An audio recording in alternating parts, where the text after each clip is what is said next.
Students, today we will study about the different types of resources. We will continue the different types of resources. First one is human resource. Human resource means the number and the quality of human beings. जितनी संख्या में लोग हैं, किस type के quality क्या है human beings की, जो एजुकेशन है, हेल्थ है, increase means mental and physical capacity. जितना ज़्यादा हम पढ़ते हैं, हमारी अगर अच्छी हेल्थ होती है तो हम कहते हैं ना कि हमारी मेंटल मानसिक रूप से हमारी कैपेसिटी ज़्यादा है, फिजिकली हम केपेबल हैं. तो ये है man himself is a major resource. मनुष्य खुद ही अपने आप में एक खुद रिसोर्स है, क्योंकि वो ही ऐसा पर्सन है who uses the natural elements as resource on the basis of his knowledge, labour and technical knowledge. हम अपनी जितने भी नेचुरल चीज़ें हैं उन सबको एज ए रिसोर्स यूज़ कर सकते हैं बाय ह्यूमंस. अपनी नॉलेज के द्वारा, अपने लेबर, हम जो मेहनत करते हैं, बड़ी बड़ी बिल्डिंग्स बनाती हैं, हमारी जो टेक्निकल नॉलेज है उसके आधार पर हम जितने भी रिसोर्सेज हैं, नेचुरल रिसोर्सेज, उनको एक रिसोर्स में कन्वर्ट करते हैं. और ना केवल हम कन्वर्ट करते हैं, we are the producer and we are the consumer also. हम उस प्रोड्यूसर भी हैं और कंज्यूमर भी हैं of resources, different types of resources. इसलिए ह्यूमन बींग्स अपने आप में एक रिसोर्स है. सेकंड है मैन मेड रिसोर्स. मनुष्य के द्वारा बनाया गया रिसोर्स, जैसे are those which are produced by human beings, जिसको मनुष्य ने बनाया है to utilise the physical environment. आस पास के एनवायरनमेंट को यूज़ करने के लिए, जैसे हमने क्या बनाया, मशीनें, बिल्डिंग बनाई, टूल्स बनाए, ये सब क्या है, मैन मेड रिसोर्सेज हैं. Next one is land resource. Land is a natural resource, हमें प्रकृति ने दिया है. It is the basis of the whole living world. ये एक आधार है जिस लैंड हम इस पर हम हाउसिंग करें, चाहे रोड्स बनाएं, चाहे रेलवेज बनाएं, चाहे फार्मिंग करें, चाहे बड़े बड़े चारागाह, पास्चर्स बनाएं या माइनिंग करें, ये सब क्या है, लैंड जो है उन सब का बेस है. ठीक है, तो ये है एक तरह का नेचुरल रिसोर्स है जो हमें बाकी सारे रिसोर्सेज के लिए एक आधार प्रदान करता है. Land use is not the same in different areas. अब सब जगह एक जैसा तो नहीं है लैंड. कहीं 29% of the earth is land mass and 71 is covered with water. तो डिफरेंट टाइप का लैंड मास लैंड है जो हमारे लिए अलग अलग कामों के लिए हमें काम आता है, इसलिए वैल्यूबल लैंड रिसोर्स है. Next is agriculture resource. Land, soil, water are the fundamental means of farming. खेती के लिए सबसे ज़रूरी चीज़ क्या है, लैंड होना चाहिए, सॉयल अच्छी होनी चाहिए, वाटर अवेलेबल होना चाहिए. Farming is easier in coastal areas, जहाँ पे पानी, कोस्टल एरियाज में समुद्र तट के पास के जो इलाके हैं वहाँ पे आसानी से हो सकता है. In the alluvial soil in the river valley, जो बड़ी बड़ी नदियों से बहा करके जो एलुअल सॉयल आती है ना, जिसमें बहुत ज़्यादा उपजाऊ होती है, वो भी एग्रीकल्चर के लिए बहुत अच्छी है.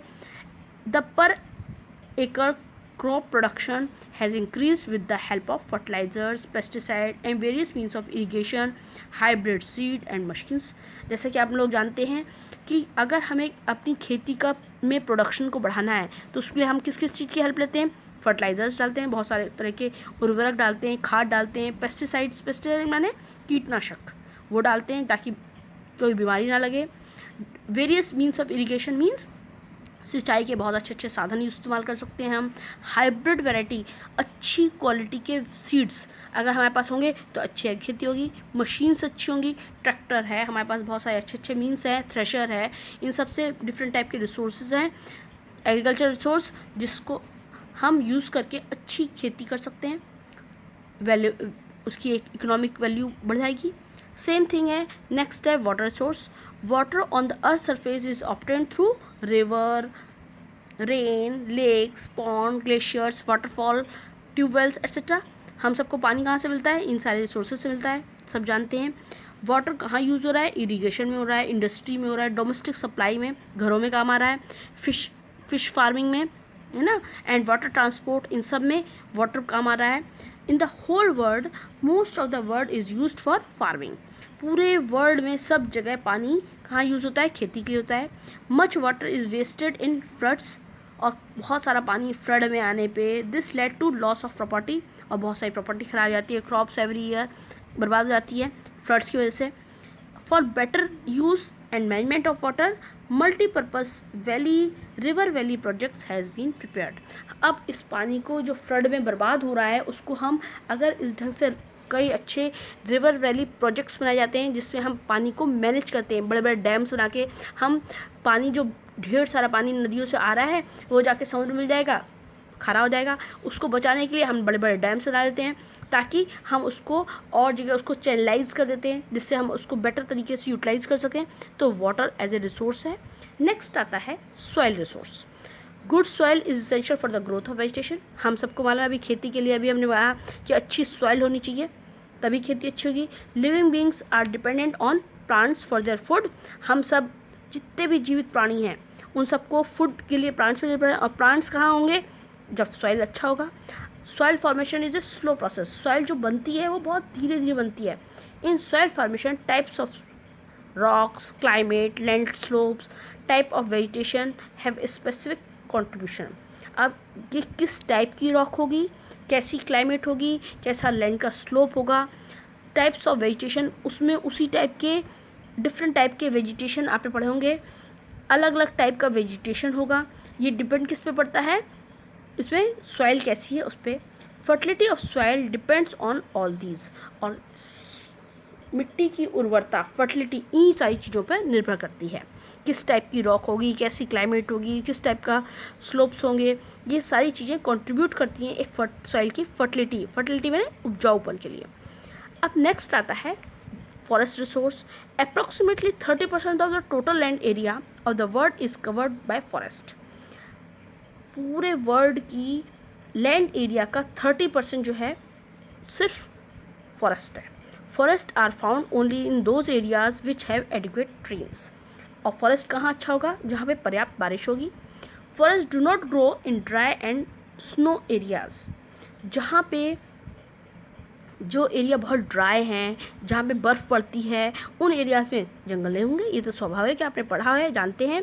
Forest have specific importance for us. और फॉरेस्ट की हमारी बहुत विशेष महत्व भी है क्योंकि वो क्या कर रहे हैं? सबसे इंपॉर्टेंट चीज़, कार्बन डाइऑक्साइड को एब्जॉर्ब कर रहे हैं और ऑक्सीजन रिलीज कर रहे हैं, मतलब हमारे एटमॉस्फेयर को क्लीन कर रहे हैं।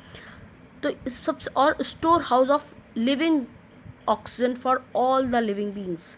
सभी जीवित प्राणियों के लिए फॉरेस्ट एक बहुत बड़ा स्टोर है।